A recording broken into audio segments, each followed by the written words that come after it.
নাম্বারটা পেতে পারি? কেন? আলু পড়ে গেলে তুলে দেওয়ার জন্য? প্রথম থেকেই মজা নেওয়া শুরু করছো? তুমি করে বলার অনুমতি কিন্তু দেইনি। আসলে আপন মানুষ ভাবছি তো, তা নিজের অজান্তেই তুমি চলে আসছে। আচ্ছা, তা না হয় বুঝলাম। নাম না চেয়ে নাম্বার চাইছেন যে?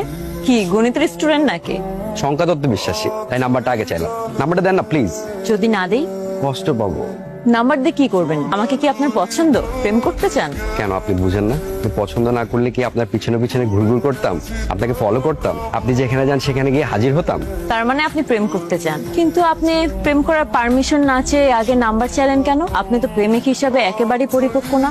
এমন অপরিপক্ক একটা মানুষকে প্রেমিক হিসাবে নির্বাচন করাটা কি ঠিক হবে? কিন্তু আপনি তো পরিপক্ক, আপনি না হয় দায়িত্বটা নিলেন। তা কয়দিনের জন্য? Until then. আচ্ছা, নিলাম। এখন বলো, হাঁসের মাংস দিয়ে জালি রুটি খেতে পছন্দ করো কিনা? হাসছো যে? অনুমতি না নিয়ে তুমি তো চলে গেলেন। মেয়েরা অনুমতি নেয় না, তুমি আমাকে আপনি করেই বলবে। আমার বেলায় বৈষম্য হবে কেন? আমি কিন্তু বৈষম্য একদম পছন্দ করি না, আমি ইকুয়ালিজমে বিশ্বাসী। কারণ তুমি একজন অপরিপক্ক প্রেমিক। যেদিন পরিপক্ক হবে সেদিন তুমি করে বলার অনুমতি পাবে। এখন বলো, হাঁসের মাংস দিয়ে জালি রুটি পছন্দ করো কিনা? হ্যাঁ করি। তাহলে চলো, খাবে। তোমার কি মন খারাপ? মন কেন খারাপ হবে? খরচের টাকা নিশ্চয়ই শেষ হয়ে গেছে। কত লাগবে? আচ্ছা, আমি বুঝতে পারি না একটা কথা, তোমাদের কাছে আসলেই তোমরা খালি মনে করো যে আমার টাকা দরকার, টাইমে আসি।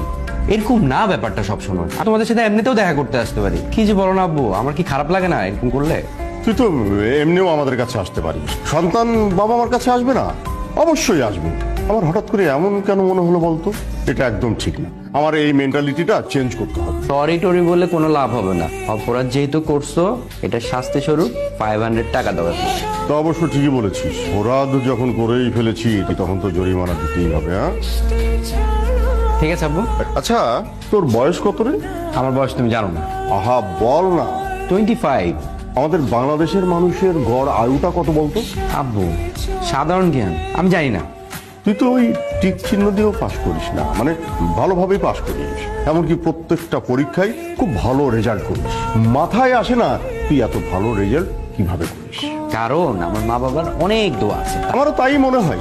আচ্ছা ঠিক আছে, এক কাজ কর, গুগলে সার্চ দিয়ে দেখ যে বাংলাদেশের মানুষের গড় আয়ু কত। 72। কারেক্ট। বাংলাদেশের মানুষের গড় আয়ু হচ্ছে 72 বছর। তোর বয়স 25। কিন্তু এখনো তোর কিন্তু পড়াশোনা কমপ্লিট হয়নি।